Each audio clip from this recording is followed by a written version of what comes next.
Greetings and welcome to another episode of Super Speak Sundays with your host, James the Orator. You guys have it's been overwhelming, the response that I've received so far. We thank each of you for your prayers and your support. You guys are sharing these videos like crazy. We got people subscribing to YouTube like crazy. And this is what we ask you to do. We want to make sure that we're getting out the word so people will know that anything is possible. Anything is possible. We have another special guest. And again, I hate to say this, but every time, we have a show, I say it's another special guest. And this is a special guest, someone who's near and dear to my heart. Desmond Dunham. Desmond Dunham. And you know what? Before we read his bio, I just want to say a few things about him. This gentleman has persevered in so many ways in his life, and I'm just so proud of him. He doesn't know it, but he's one of my mentors from afar, and I'm older than he is. But again, during this day and time, age doesn't mean anything. This gentleman has hurdled many barriers in life, but he is here to tell his story. And he's here to inspire you today. And I'm at the edge of my seat right now. I know you'll be inspired by his story. So here is Desmond Dunham. Coach Dunham is a youth sports expert with over 2 decades of coaching and teaching experience. He has successfully coached youth athletes and teams in cross country, track and field, basketball, soccer, baseball, and flag football. Most notably, Coach Dunham has had one of the most prolific coaching careers in high school cross country and track and field. He is one of the most decorated high school coaches in the country and boasts national All-Americans, national championships, and international titles from the short sprints up to distance runners, including his favorite, cross country. His book, Running Against the Odds, is a coming of age and of triumph, a story about how he overcame odds on and off the track. His journey through a turbulent childhood, coupled with his findings, is impeccable. His experience as a runner in his life has taken him to this point. Ladies and gentlemen, help me welcome Mr. I'm not going to call him Mr. I got to call him Coach Desmond Dunham. All right. Hey, man, I appreciate that intro. I really do. I'm excited. I'm excited to be here. Oh, you should be. We're more excited to have you here. And again, thank you for joining us here on Super Speak Sundays. This is a place where we highlight the lives of ordinary people who have gone on to do extraordinary things. And your life is definitely extraordinary. You should be very proud of what you have done, in your life, despite of the obstacles that you've gone through. Desmond, one thing we do when we start our shows, we always start with a quote, and we ask that our guests give their very first response. We don't want a whole bunch of thinking, just a quick response based on what you're seeing. All right, you put me on the spot already. Okay, that's all right. That's all right. You know what? You've been on the spot in the track field on the track for many years. Right.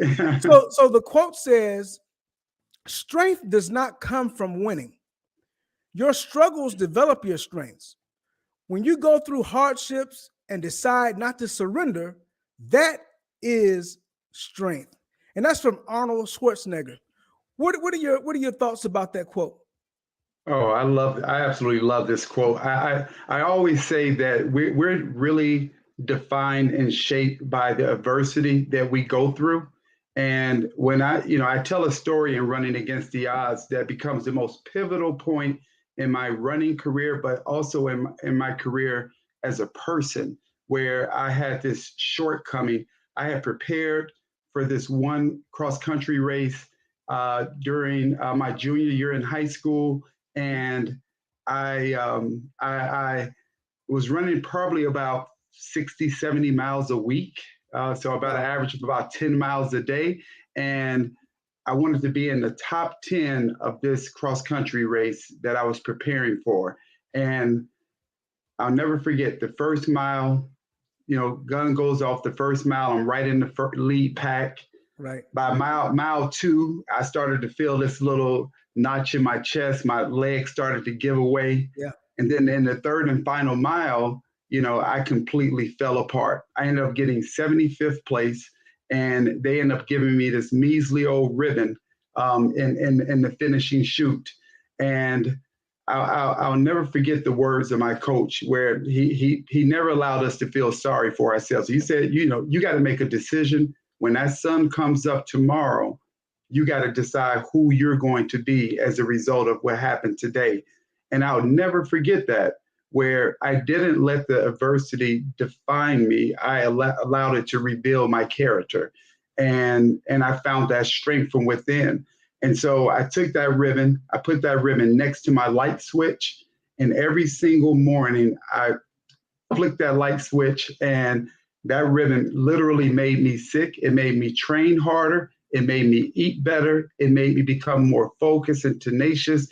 And that's where I really developed that grit and determination.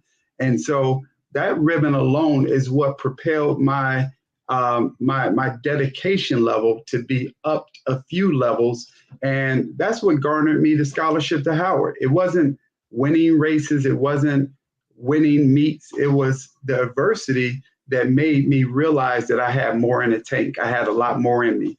And so I completely agree with that quote, that, it's those tough times that's going to really propel us to be the best version of ourselves. Yeah, I definitely agree. I think, when I did read the book, I think that you mentioned, I don't want to reveal too much about the book because we want people to go to your website and purchase this thing. Absolutely, yes. but I remember when you got 75th place. Yep, 75th. You got 75th place, and you threw the ribbon on the ground. Right. And your coach said, "Hey, no, you go get that." Yeah. Oh yeah. And you make sure that you keep that to remind. And I think you mentioned that reminding. Yeah. Yeah. Go ahead. I'm sorry.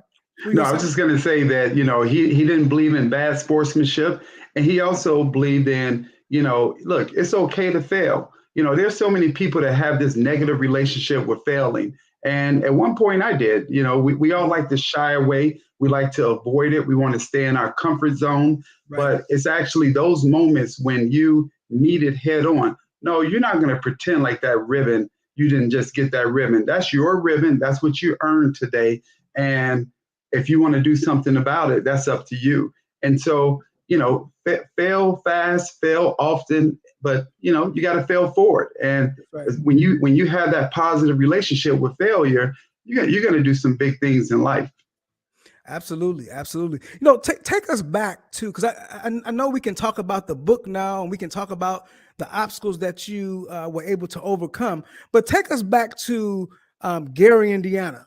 Take us back to Gary, Indiana, and those experiences of growing up in the neighborhood that, I'm sure, because at this time Gary was having his challenges in the 80s and in the 90s. Talk about that experience growing up in Gary. Yeah, I mean, so Gary is the tale of two cities. Tale of two cities where there was just so much love and compassion. And as you know, I came from a very loving family.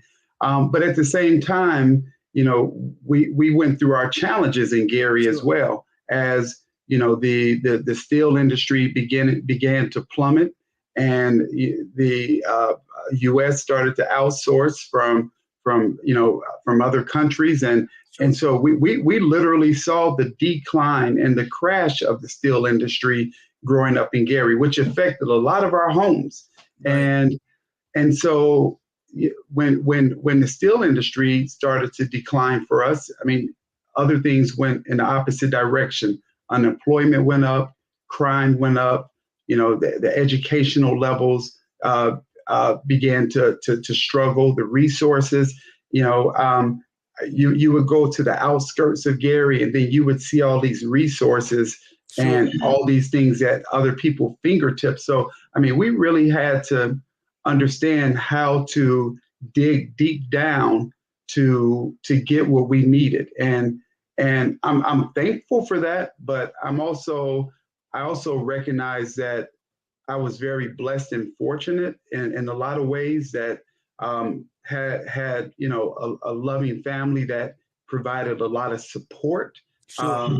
But at the same time, it was my high school track coach that provided this extra layer of fatherhood and mentorship for myself that helped me to escape some of the calamities that were happening Sure. around me, but and also just helping me to put that roadmap together to want something more for myself.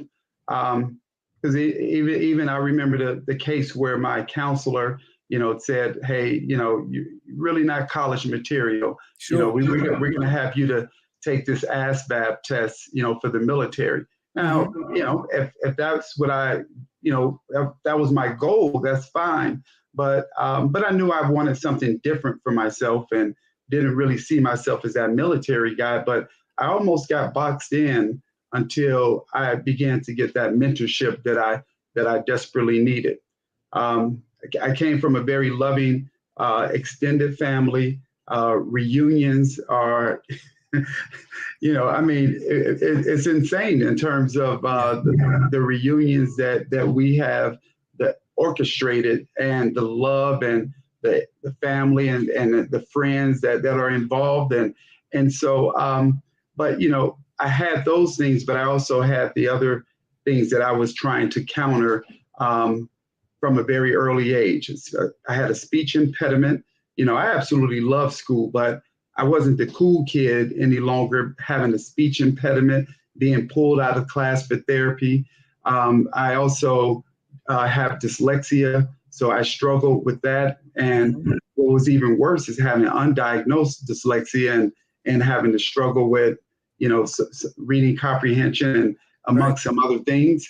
And then my dad, who, bless him and may he rest in peace, but he's a Vietnam veteran who used to carry bodies off of the front line of the battlefields, wounded soldiers, dead bodies.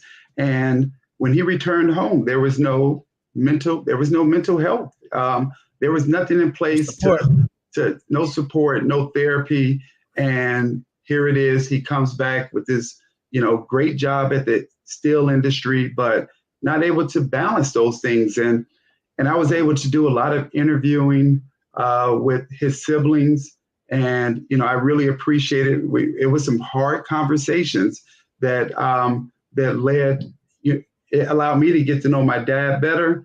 However, it was said by all of his siblings and close friends that he was a different person when he returned home from Vietnam. And he suffered. And as a result, my sister and I, my mom and I, we all suffered from his dependency on alcohol. Yeah, in the book I read, just the type of relationship you had with your dad, but one thing that I guess that we can get from that is that this gave you an opportunity to be a better dad to your children. You have two beautiful children, a beautiful wife. Talk a little bit about how you have taken that and turned into an opportunity to be a great dad for your children. Yeah, I mean, I think that's something that we have learned as a people, something that we have learned just throughout life, that you got to flip things, you got to turn, lemon into lemonade. And that was just something that, I felt lonely a lot of times. And again, the extended family, was just phenomenal.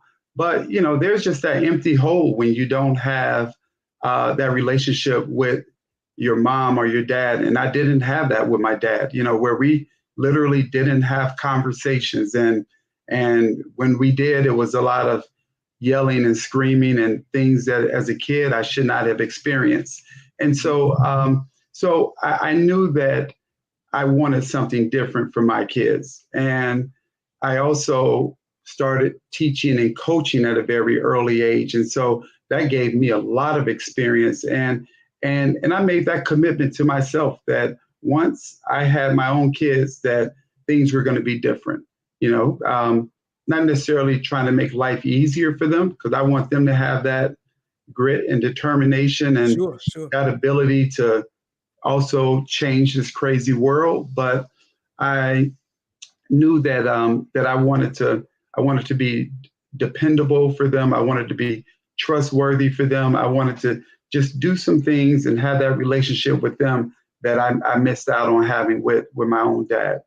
Yeah, yeah, and I think that's so important. I think, when we look at, the Black family, we're so broken. I mean, Yeah, there are a lot of hard feelings. There are a lot of, hurts, pains, and yeah, regrets. And so, when you look at a family unit such as yours, and I know you, like anyone else, I mean, you guys probably have your ups and downs and you have disagreements. And so we, one thing that we believe in being is very transparent, yeah, because sometimes someone will look at a family and say, "Oh, wow, that's the perfect family," but they don't know the things that happen yeah, behind the scenes that strengthen your family. yeah. Adversity strengthens. Can you talk a Right. little bit about how your wife has played a tremendous role in helping you to just become the man you are today? Yeah, I mean, we since college, we've been able to find ourselves equally yoked in so many ways, and I think that well, I know one of the reasons is we think a lot alike in terms of valuing family and our kids, and we're on the same page with that. And we connected initially from a tutorial mentorship program that I started at Howard University, where we both were entrenched in the community. We got over 100 Howard volunteers to help at a local elementary school that lost its funding. Mhm. And from that point on, I mean, we both have been stakeholders in education and trying to make sure that we want to be out here on the front line, helping to make a difference and giving someone else an opportunity to be, the best version of themselves. And so our relationship, and you said it already, that it's not it's not a total utopia. Oh, yeah. It's not perfect, each and every day, but we work through some things, and That's right. when we do work through those things, we're both faithful in the sense that we are going to work it out. We're both committed to working those Right. things out, and we grow from that adversity. And Absolutely. you don't really, you used to have that saying that it's all right. You got a lot of friends when you got money in your pocket, but when Right. when you're broke and and you're going through some challenging moments, that's when you really get a chance to see who your real friends and family members are. And Absolutely. and so it's super important that you audit your circle, because energy cannot be created nor destroyed. It can only be transferred, and you want to make sure you got positive people in your circle. And there's no doubt that she's a strong force in that. Absolutely, absolutely. You know what?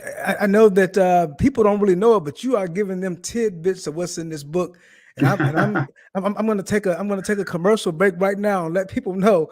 Please go to CoachDesDunham.com like right now and purchase this book. You will not be disappointed. I read the book. The book has a lot of good information, and you won't be disappointed. Des, we talked a little bit about your children. Although you have two children in the home, Yeah, you have children across this country because you've touched so many lives. Talk about your experience with coaching yeah. student athletes, and what that has meant for you in terms of coming full circle.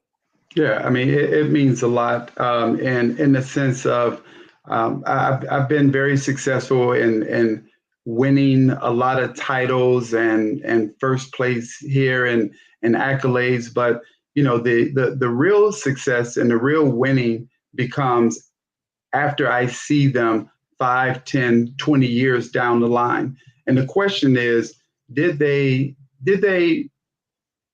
get some seeds of life from my program, from me as a coach, as a mentor, that's going to help them down the line? And, I think that a lot of times in youth sports, we're so short-sighted. We're short-sighted in the sense that the scoreboard normally determines your success. And I think that's the absolute, just so much misinformation where youth sports should be the foundation Sure. of a lifelong, experience. And, where you're talking about your coach and your program and what you got out of it and developed when you're 20 and 30 and 40 years old, not necessarily about a play or a scoreboard. And so it warms my heart when I get a letter or email or a text message from one of my former athletes, and they talk about how being in my program that they grew and developed and attribute some of their success in life to some of the things that they learned from myself or my staff and from my program. And so my goal is to influence them to want to go and work and change other people's lives, so that this thing can spread like a wildfire. Right. Right. Absolutely. Absolutely. I have to ask you a question as you were talking about coaching these student athletes. You grew up in a different situation. I mean, you came out of the mud. I mean, you had situations with, dyslexia, you had family situations. And so you were almost forced to have the grit and the grind. I'm sure that you visited many basketball courts where, you couldn't, and I've played basketball against you. I mean, not recently, because I will not, but in the past, you when you go to the court, you don't come just to play casually, you come to win. And so how do you teach this grit and grind, to a student athlete who may not have come from a situation where they've had to, to really struggle? Yeah, I mean that's a great question, and that's one reason I really love youth sports. I think that I don't care where your background or who your parents are. That's like the equalizer, where the playing field is pretty much equal. Except now you're seeing these access sports that you got to pay an arm and a leg to enter, but you can always get some neighborhood games and things of that nature. And I think that that we all got to want to stretch ourselves to be the best version of ourselves. And so it's not where you start, it's where you finish. And you have to live a goal-oriented life where you set a plan on a daily basis. A goal without a plan is only a wish. And we have a lot of people who aspire to do big things, but they don't have that plan in place. And and without that plan, you're just, you're in the middle of the ocean without a rudder, without any real direction. And that's one thing that I try to inspire people to do, is to find direction in their lives, maybe even reinventing themselves. And that's why I love what you do, Jimmy. Here on the show, where you're putting that spark in everyone's lives. You're trying to get them to understand that there's more in the tank, and the richest place, on the face of the earth is the graveyard. That's right. And right. There's just so many ideas and so many inventions that die with us. And, I always tell myself that's not going to be me. I'm going to be empty in the tank. And so, I've always had this little chip on my shoulder, because I always felt like nothing was given to me. I've always had to outwork someone. Even being a Division I track and cross country runner, I was never ever the best runner on my team. And I've seen talented guys. I was okay. So I did develop that work ethic early on, and I just want to say that those who are coming from better situations, that you got to just remember that this world needs everyone. This world there's a war going on right now, and kids are being born into a war that adults created. And that's something that we got to also understand, that we're dealing with first world, issues. Right. And some other countries and developing countries are, they're dealing with pandemics every day of their livelihood. And, Absolutely. Absolutely. we've had to deal with it for 2. So it's about putting things in its proper perspective and asking yourself, what do you really want out of life? And do you really want to make a difference? And do you really want to leave a legacy? Because when we're gone, you want to be able to say that you have impacted the world. That's right. And, it's like my grandmother used to say before we would go into any place and she knew we would probably tear it up. She'd say, you better leave this place better than you found it. That's right. And that's how we should feel about the world. We should feel that way about our community. We should feel that way about people who are less fortunate than us. I mean, the list goes on and on. Yeah, I would have to just support what you're saying. One of my favorite quotes, and this is something that, and I mean, I didn't create it, but I mean, of course, it's been around. But it's give more than you take. And I think that, whether it be a relationship, whether it be, what we give to the world, if we give more than we take, nobody ever will fall short. And so we have to get out of this selfish mindset, which has held us back for so long. Hey, one quick sidebar. This is a outlier question, but you mentioned Howard University. Yes. You mentioned Howard University. The Mecca. Yes. Yeah. How about that? You know what?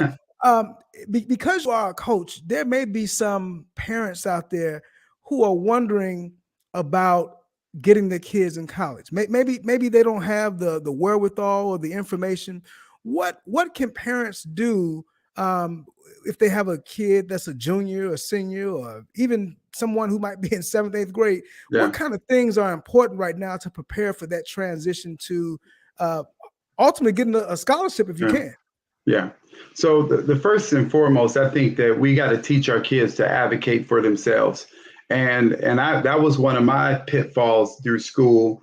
I didn't realize that everything in that school, my mom was paying taxes for, and all of those resources in the school were there for me. And that's something that I try to make sure that I educate the young folks that I work with now, that to let them know that all of those things, all of those resources in the school are for you. And then to have that parent who is involved enough to make sure that their kid is getting the proper counseling, the proper advisement, that they're with using a career in counseling services. There's just too many resources. And then there's affiliated resources such as College Bound that helps to build that bridge. And especially, if someone is coming from an underserved area, or they could be a first generation, those are students that College Bound is looking for. And so it does take a little bit of work, but if you beat the bushes, you're going to find those programs that will help to put that 7th, 8th, 9th, 10th grader on the right pathway to, and that's going to increase their chances of getting, financial aid, finding the schools that give more aid for your particular area. All of those things are so critical. So the earlier you can get on it, the more you're going to get out of it. Absolutely. Thanks for those words. Hey, final thoughts. There's someone, and this is hypothetical, there's someone who is living in a difficult situation. They don't have the connections with family, friends. Maybe they have friends they have people who they may think of their friends, but they're not connected with family. What words of advice do you give them to never give up? Yeah, I mean, that's a great question. And, Jim, the one thing that I would say is that you have to find someone who can be a mentor or a resource to you, even if it's an external organization, that deals with domestic abuse. It could deal with poverty. It could deal, but you want to just connect with those resources first and foremost. I mean, the one thing that you have to always remember is that you'll never ever surpass your own self-image. And That's it. That's so it. if you're going through adversity, I mean, you need someone or something that's going to help to walk through some of that adversity with you. And you also have to remember that, the human body is resilient. It will adapt, and it can get through a lot of challenges that we did not think that we Right. were equipped for. And you got to wake up every day, and you got to put those, daily affirmations up and around you. You got to have those constant reminders. I have the serenity prayer in my office. We have it here at home. We have little affirmations that tries to take the stress off of us, Right. and put the faith in it, and the things that we want to accomplish. And you just got to make sure you got the positive affirmations. You got to make sure you got the positive quotes. You listen to the positive podcasts such as yours. Thank you. Thank you. Yeah, I mean, I'm being real though. I mean, this is, not saying that it's going to be my particular episode, but I mean, there's no doubt that you're going to change the course of some other folks' lives in this world. And we got to find those resources to connect to things like this, and to remind us how strong and resilient that we truly are. Absolutely. Absolutely. Ladies and gentlemen, you heard from Coach Des Dunham. As you can see, we've made I guess we've posted his book here. Tell us a little bit about the cover of this book. I mean, this book is, the cover is amazing. No, thank you. I really appreciate it. And, although it says running, and it has a picture of a runner, this book it talks a lot about just running from a metaphorical standpoint, a lot of relatable stories that you'll find in this book, where you do not have to be a runner. Matter of fact, I think I've gotten better reviews from non-runners than I have runners themselves, and the reviews are going well. So try to give me a review on Amazon, and so my illustrator and designer was phenomenal in putting this together, and it's just a picture that's depicting that the person is over top of the odds, because we can overcome anything. We can put it behind us, any obstacles or challenges that we're going through in life. And it's all about making sure that we look at that glass as being half full instead of half empty. And that's going to help us to continue to take one step forward towards getting out of our situation and bettering our situation in life. Absolutely. I think you put it, you nailed it. How can people get in touch? I mean, I know you have some camps and things of that nature. Where can people find information? And you're in the Washington D.C. area. Is that correct? Correct. Yes. I mean, come on out and visit for a week and bring your kids. All right. Well, you know what? This information is going to be posted, through across the United States and probably some other places. Okay. And so there will be people who will see this. But so good. So hey, we are excited about your book. Again, ladies and gentlemen, visit www.coachdesdunham.com, and you're on Amazon. And where else are you? Where else can they find you? I'm on Instagram. You could find me at Coach Des Dunham on Instagram, and on Facebook, Desmond Dunham. And if you have any interest in the summer camps that I do, we now service over 1,000 kids at 4 different sites. It's called kidselitesports.com. That's kidselitesports.com, and we're still growing, and we're teaching a lot of character building through youth sports. I'd rather have someone to coach my child who understands the difficulties of life, because they understand the world. Then this is just my opinion. They understand the world in a better way. That's just my opinion. I could be wrong. No. Well, good. Coach Des, thanks for joining us today. We definitely appreciate you taking the time. I know it's a late late day here, but you've taken the time, and we really appreciate you being the guest on the show. Oh man, I was excited to be here, so thank you for having me. Keep All right. doing what you do. Hey, I appreciate it. We'll see you next time. All right, see you next time. All right. All right, ladies and gentlemen, you have heard from our guest today, and he gave us some information that we need to think about. I definitely encourage you to read the book. The book is something that it's going to knock your socks off. Let me just tell you that. Go to Amazon, give them a review. Tell some friends about this book. You will not be disappointed. Until next time, ladies and gentlemen, I'm signing off from the Sunday days of Super Speak, or it can be Super Speak Sunday. You know what I'm talking about. I'm your host, James the Orator. We'll see you next time. Peace.